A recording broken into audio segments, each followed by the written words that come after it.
ওই দিন যে হাদিসটা বলেছিলাম রাসূল সাল্লাল্লাহু আলাইহি সাল্লামের আব্বা আম্মার পরকালীন গন্তব্য সম্পর্কে, অনেক ভাইয়েরা অসংখ্য গালিগালাজ করেছেন। এগুলো তো না জেনে করেছেন। এক একটা গালির জন্য একসময় আফসোসও করবেন, দুনিয়া করার সুযোগ না হলেও পরকালে করবেন। যেখানে কাউলি হাদিস আল্লাহ রাসূল সাল্লাল্লাহু আলাইহি সাল্লাম ডিসিশন দিচ্ছেন তার পিতামাতার ব্যাপারে, হাদিস সরাসরি আল্লাহ রাসূল সাল্লাল্লাহু আলাইহি সাল্লাম বলছেন। হুজুরের মাহফিলে এক লোকে প্রশ্ন করল, ইন্না রাজুলান সাআলান নবী সাল্লাল্লাহু আলাইহি সাল্লাম, ইয়া রাসূলুল্লাহ সাল্লাল্লাহু আলাইহি সাল্লাম আইনা আবি, হে আল্লাহর রাসূল আমার আব্বা কোথায়, তার গন্তব্য কোথায় হুজুর, আব্বা তো মারা গেল। রাসূল বললেন ফিন্নার, তোমার আব্বা জাহান্নামে। ফালাম্মা কাফা, যখন লোকটা চলে গেল রাসূল সাল্লাল্লাহু আলাইহি সাল্লাম তাকে ডেকে নিয়ে আসলেন। এরপরে বললেন ইন্না আবি ও আবাক ফিন্নার, সাহাবী রে তোমার আব্বার আমার আব্বার গতি একটাই, এক জায়গায়, তারা জাহান্নামে। এই যে কথাটা মুসলিম শরীফের হাদিস নম্বর 203।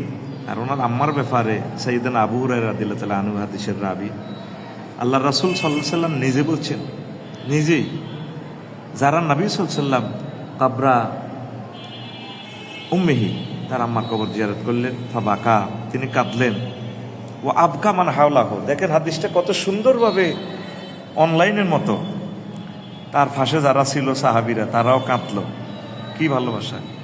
এরপরে নবীজি বয়ান করলেন, সাহাবীরা রে ঘটনাটা আজকে শোনো, ইসলা জানতো রব্বি ফিয়ান আস্তাগফিরা লিউম্মি, আমি আমার প্রভুরে বললাম ফোন করে, রব আমার আম্মাকে আমি একটু ক্ষমা প্রার্থনা করি না। আল্লাহ জাল্লা শাহানু, আল্লাহ রাসূল বলছেন ফালামি উজানলি, দেখেন মোতাকাল্লিমের সিগার, আমাকে আমার রব এটা অনুমতি দেয় নাই, তবে জানতুহু ফিয়ান আজুরা কাবরাহা, এরপরে বললাম আল্লাহ অন্তত আমার কবরটা টোর করার একটা অনুমতি দেন না, ক্ষমা না প্রার্থনা করতে পারলাম না, আমার কবরটা একটু জিয়ারত করি। ফাউজিন আলী, আল্লাহ রসুল নিজে বলছেন আমাকে আমার রব অনুমতি দিয়েছেন। আল্লাহ রসুল সাল্লাল্লাহু আলাইহি সাল্লাম এরপর আমাদের জন্য একটা মেসেজ দিচ্ছেন, কত সুন্দর হাদিস, স্পষ্ট বর্ণনা, কথাতে কোনো প্যাঁচ নাই। রাসূল সাল্লাল্লাহু আলাইহি সাল্লামের কথাতে তো কোনো প্যাঁচ থাকতেই পারে না। আল্লাহ রসুল সাল্লাল্লাহু আলাইহি সাল্লাম বলেন, ফাজুরুল কবুরা ফাইন্নাহা তুযাক্কিরুল মাউত, তোমরা কবর জিয়ারত করলে তোমাদের একটা উপকার হবে, পরকালের কথা তোমাদের স্মরণ আসবে। মৃত ব্যক্তির আর যাই হোক, তার উপকার হোক বা নাই হোক, তোমরা যারা জীবিত আসো তোমাদের ঈমান নসিব হবে, আমলের তারগিব আসবে। এই হাদিসটা মুসলিম শরীফের 976 নম্বর হাদিস, আবু দাউদ শরীফের 3236 নম্বর হাদিস, নাসাই শরীফের 2336 নম্বর হাদিস, ইবনু মাজাহ 1572 নম্বর হাদিস, হাকিম মুস্তাদরেকে হাকিম শরীফের 1390 নম্বর হাদিস, তারগিবের 3542 নম্বর হাদিস, মিশকাতুল মাসাবিহ আপনার 1763 নম্বর হাদিস।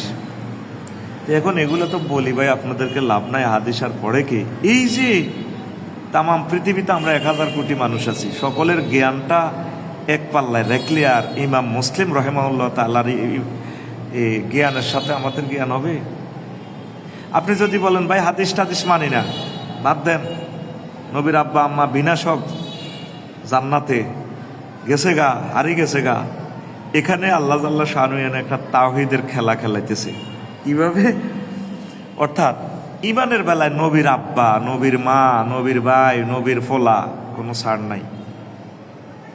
দেখেন সূরা নিসা 65 নম্বর আয়াতে আল্লাহ জাল্লা শানু বলছেন, রাসূলের সাহাবীরা দুইজনে মামলা আনলো সুপ্রিম কোর্টে, তারা মামলা লয় তোদমতো গায়, হুজুরের রায় মানবো কি মানতো না, আল্লাহ নিজেরই নিজে শপথ করতেছেন এই একটা আয়াতে, ফালা ওয়া রাব্বিক, হে নবী আমনের রবের শপথ করে লাগছে আল্লাহ, কয় না খোদা তোর দুয়ারও তোর বিচার, ও মা যেরকম তোর মা তোরে খাক, মায়ে আমারে গালি দিতেছে, এরে তোর মা তোরে খাক, আল্লাহ কয় নবীও আমনের রবের কসম, রবে কসম করতেছে, রবের নামে নবীর হুনার, কি ভালোবাসা।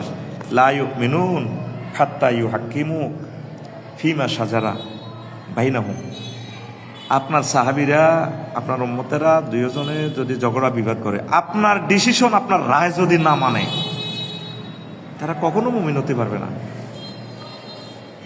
বাবে তাফিলের সিগা দিয়ে বলছেন ইউ হাক্কিমুক, আপনি যে কোনো ব্যাপারে বিচার ফয়সালা করবেন।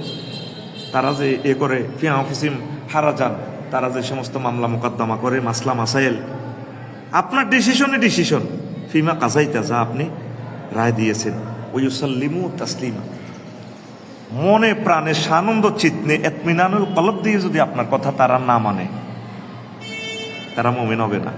আল্লাহ শপথ দিয়ে বলছে, আল্লাহ রসুলকে এত ভালোবাসেন আল্লাহ, আপনি যে 1200-1300 গালি আমার দিলেন, আমি হাসলাম মনে মনে। 3 জন মানুষ তাওহীদপন্থী দেখলাম যে এগুলোর মাথাত কিছু ম্যাগনেট আছে, এরে সাবকলার উপরে কোন দলিল খাড়াইব, জমিনটা সিএস খতিয়া নেই, আপনার বাপদাদার নামে আছে, RSBS সাবকলার দলিল অনলাইন খারিজ। অলরেডি আপনার নিজের মোবাইলে দাখিলা কাটতেছেন, দাখিলা দিতেছেন, এটার ভিতরে অমুক ইমামে বলছে, অমুক হুজুরে কইছে, আমাগো হুজুর গানের দিন রাত কইছে, অসুবিধা কি, ও মাগো হুজুর, এত বড় হুজুর, থো বেড়া তোর বেড়া, এত বড় হুজুর বেড়া। এটি বয়ানের লাই আমরা অত কত কথা কই।